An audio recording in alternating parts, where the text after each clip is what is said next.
Top 10 tips for dealing with disrespectful students.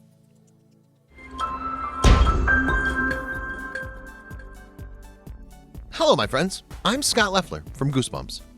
Just before we begin, make sure you smash the like button, subscribe to our channel, and click the notification bell for new videos every day. For teachers, this sounds like a dream come true, and it all comes down to focusing on the disrespectful students. These are the students who can easily disrupt an entire class.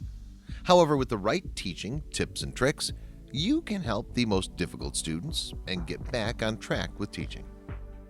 Keep watching to discover 10 tips for dealing with your problem students. Number 1. Contact parents of disrespectful students. Sometimes the old ways are the best ways, and a great way to deal with disrespectful students is to contact their parents. This may improve behavior in the short term simply because the disruptive student knows that punishment can extend beyond the classroom and into their home life. And in the long term, it lets you establish a working relationship with the parents to ensure that all of you get to the root of the student's disrespect and solve it all together. Number 2. Distinguishing disruptions and disrespect. It's important for any teacher to distinguish between disruption and disrespect. Otherwise, you'll end up doing more harm than good. Sometimes a child disrupts your lesson because they're a child. Things like poor attention spans and mood swings comes with the territory. Or you may have students with autism and not even know it. If it's only that kind of disruption, you may consider ignoring it from time to time, or you may find ways to redirect the student's energy and attention to something else. However, if a student is deliberately challenging your authority, well, then you must deal with such a problem very swiftly. Otherwise, you can lose the respect of the entire class and any control that you might have had. Number 3. Offer individual makeup time. Your first instinct towards disrespectful students will be to punish them in some way. However, there's another alternative that you may not have considered. Sometimes students are disrespectful because they don't understand the material. They're falling behind and lashing out in anger and confusion. Ask to see the student after class and then offer them some time after school to make up work they may not have completed. This approach offers multiple benefits. First, it helps the student get one-on-one tutoring and attention from you, which can improve their grades. Second, it lets the two of you build a working relationship. This makes them less likely to be disrespectful in the future. Number 4. Make rules together. One of the most common causes of disrespectful students is that they're lashing out against your rules. They often feel the rules imposed upon them are unfair. Consider an exercise where you and the students make rules together at the beginning of classes. This lets the disrespectful student feel as if he actually has some control over the class. This feeling may be enough to make them less disruptive, and if he gets punished, he will have brought it on himself, both through his actions and his own rules. Number 5. Don't escalate during class. Let's be real. When a kid's being a smart aleck in class, your first instinct is probably to be sarcastic right back at him. However, this is a bad idea. Many times a disrespectful student is acting out to try and get attention. Making a big scene in class gives them exactly what they want.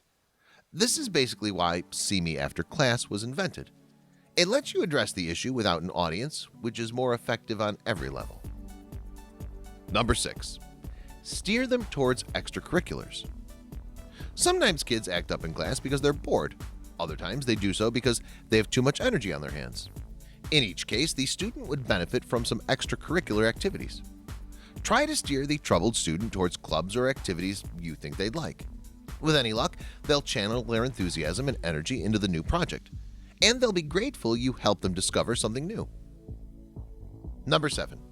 Quick learning versus disrespect.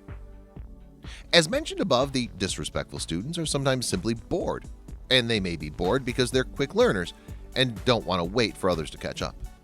It may sound paradoxical, but try to put such kids in leadership positions.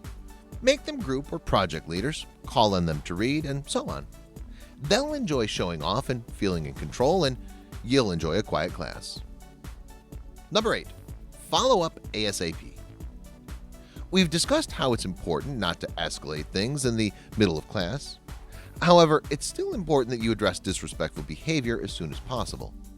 Frankly, if you wait a few days, it encourages bad behavior. It makes the student think they've gotten away with it.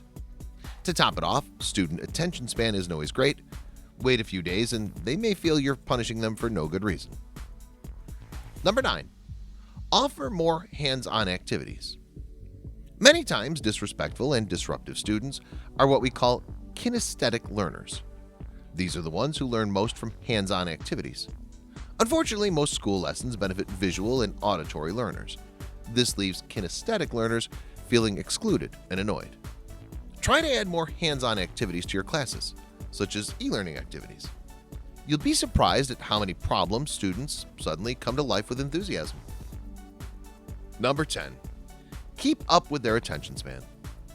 As we've said, students sometimes act up simply out of boredom, and one of the reasons they do so is their attention span. As a general rule, students can only provide undivided attention for about 1 minute multiplied by their years of age. So a 10-year-old can pay attention for just about 10 minutes before their mind wanders. Plan your activities around this. Try to frequently change your approach to teaching often enough that it keeps them engaged. This is a technique that both disrespectful and respectful students will love.